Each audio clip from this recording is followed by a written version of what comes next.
Can you describe an early experience you had in a public library? Well, the public libraries are not the same in Mexico as in Canada or the United States. So there were not public libraries in my life when I was a child in the town where I was born. Later on, when we moved to Mexico City, I got to go to the Benjamin Franklin Library, which was handled by the American consulate in Mexico City. And that was very similar to a library that you can see in the United States. It had books in English, and I was reading in English at the time. My first experiences with these kinds of libraries were when I actually moved abroad, and we have a very nice library in Vancouver.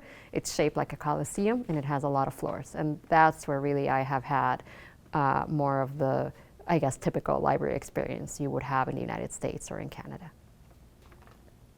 What are you currently reading? God, it goes through so many things. I just finished reading Cali Vass. It's a book by Nick Mamatas, and it's a retelling of The Tempest, but it uses science fiction. Yeah. What's your research process for writing a new book? Yeah, I normally look at things that I'm already very interested in, and so I have some familiarity with the topic. For example, for The Seventh Veil of Salome, which was a novel that I published before my latest, Bewitching, I became interested in opera. So I started listening to opera recordings, reading about opera, and opera somehow made its way into the novel.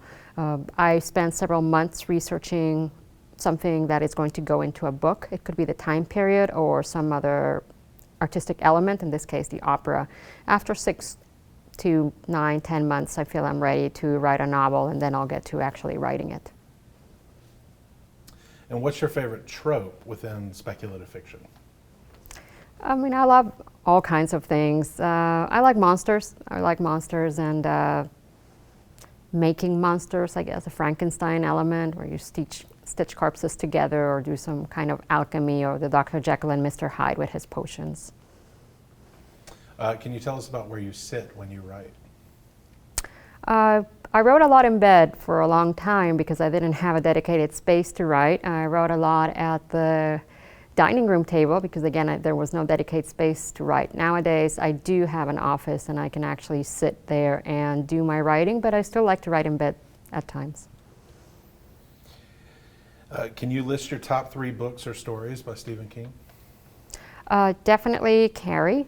I would also say Misery is really good. And what else? There's a story, I don't remember what it's called, but it's about, I think it's in his collection, Night Shift. And it has a weird fungus thing. This guy drinks a beer can that's expired, and then he starts to turn into a mushroom. I thought it was very creepy when I read it. Yeah. That sounds like it. Have you heard from Stephen Graham Jones about the cameo he makes in your latest book? Oh, I haven't talked to Stephen, but I did talk to Paul Tremblay. I think maybe I talked to Stephen. I don't think I talked to Stephen about it, no, but I did talk to Paul Tremblay. He emailed me, and we had a laugh about it. I should contact Stephen and see if he found it in the book. It made me very excited because we had Stephen here. Yeah. You know. Yeah, I interviewed him one time several years ago, Yeah. Vancouver Writers Fest, yeah. What's a piece of advice that you'd offer yourself as a younger writer, knowing what you know now? I don't know if I would offer myself anything. I think it worked out fine. You often touch on Mexican folklore, but what's some Canadian folklore that has caught your attention? Oh, the Loup-garou, which is a shape-shifting story, indigenous people in the eastern part of Canada. Yeah, it's similar but not exactly the same as some werewolf ideas that you see. Yeah. Who's a non-literary artist that you find inspiration from? I mean, I find inspiration from all kinds of things. I mentioned opera. I became very interested in Salome as a story and very interested in the music used in the opera of Salome. And I use that as the basis to actually craft some of the way the novel is structured. I was thinking about music a lot. So I will do that. I will do that with film. And I like the work of people like David Lynch quite a bit. And Hitchcock is also a favorite. So there's a Hitchcockian element in the Bewitching because I'm a very big fan of Shadow of a Doubt and some other ways that Hitchcock constructs suspense on screen and kind of the rules of suspense. So yeah, people like that, they just make their way into my work. Do you think reading literature with characters that are different than the reader build empathy and like maybe through that empathy create a stronger community?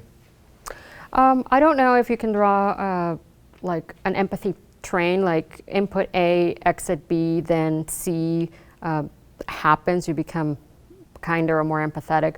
I think it's just kind of boring to inhabit the same kind of space when you, it's like if you get a, it's kind of like you get a crayon box and all you have is the color pink. I don't know if I would be able to create very good pictures, or I would get bored really quickly. So I would rather have a box of crayons with lots of different colors, or a box with lots of different materials. And I believe it's the same with literature, that the more you explore, the more interested you become in the world, and the more interesting you become too at the same time, because you absorb things come into your life, you change when you experience the world, as opposed to if you're consuming kind of like the same thing day and day over again. I don't think that transformation happens in that way. So to me, that's like the great thing that happens when you get into these other different worlds. And I loved it. I loved going into different worlds since I was a child, worlds that had nothing to do with me at all. I mean, I was a kid growing up in Mexico in a very specific kind of environment, and I was reading things about Shirley Jackson in New England and spooky houses and trees changing color, which I never saw when I was growing up. And I thought that was lovely. And Stephen King too, when he's talking about Colorado and the shining in the hotel and snow. Well, I had never touched snow at all until I moved away. And so all those things were just incredibly exciting to be able to experience. And I think that's the joy of fiction and of art in general. It's just, it just allows you to experience so many things. You have a collection of Mexican comics. Can you tell us about one of the characters, either a hero or villain, that has stayed with you? Oh, Mexican comics. Well, that's a whole other story about how narratives develop in a different kind of space. Who's my bet? Oh, El Santo. He's a great comic book. I call him the only comic book hero that I like, because I don't like Superman, I don't like Batman, I don't like any of those guys, but I actually do like El Santo because he's the hero of the people. That's his title, El Héroe del Pueblo. He fights for the people.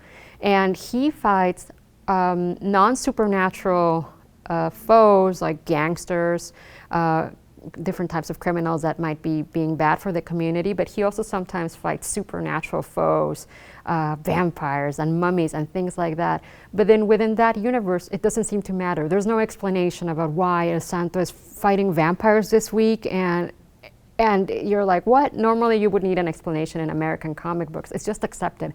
Sometimes there are vampires in Mexico City.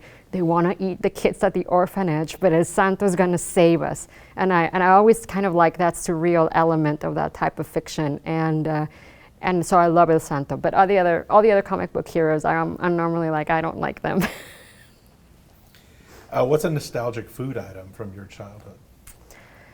Let me think. Oh. Anything that my great-grandmother used to make, even the things I didn't like to eat. Now that she's passed away, I remember them fondly. But at the time, I did not like to eat my vegetables, for example. And there was this dish that she made, verdolagas, and I hate it. They always gave it to us during Christmas time. It tastes like grass in a sauce, if you want to get an idea of it. But I do sometimes during Christmas time wish I could eat it again because I miss her. So. Do you have a go-to Tim Hortons order? I don't. I very rarely go to Tim Hortons. They're not the best Canadian donuts you can have, to be honest with you. So I've had better Canadian donuts.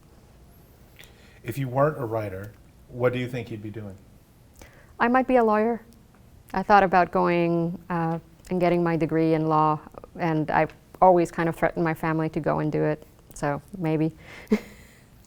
All right, so we'll go into the this or that portion. Okay.